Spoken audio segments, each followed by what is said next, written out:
Zdaj že lahko rečem, da imam nekaj majhnega izkušenj z motorjem, ker je od poletja, ko sem opravil izpit, minil nekaj mesecev, ampak tisti, ki vas mika polna kategorija, da boste lahko vozili takšen stroj, pa ziher še ne veste, kako se skupaj izgleda. Začel sem na poligonu in ko je moj učitelj vožnje Roman videl, da sem dovolj suveren za cesto, sva naredila korak naprej.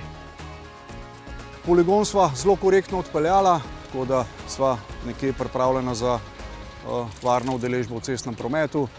Tukaj bi te opozoril na pravočasno opazovanje in pa na pravilen položaj z vozilom na cesti. Tam, ko je enosmerno vozišče, se vozva rahlo bolj desno, kot je pa sredina voznega pasu.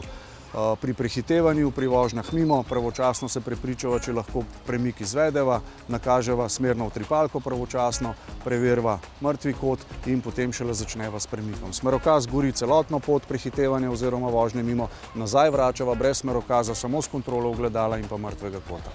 Ok, super. To je to. Pa manj vroče bo, ne?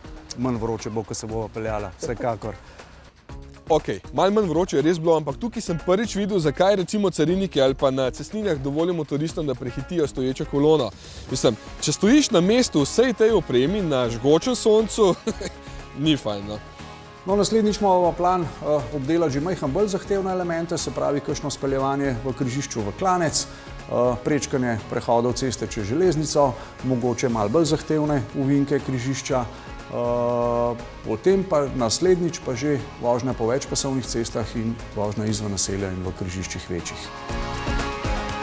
Vem, tukaj izgleda, kot da vse odpeljamo v enem dnevu, ampak seveda, da gre to hitro. Je menil že kar nekaj dni in vaj do telih voženj na cesti, ampak tukaj sem potem začel tudi sam vse bolj uživati in končno spoznavati, zakaj pravijo, da ko te enkrat potegne noter, ni več poti nazaj.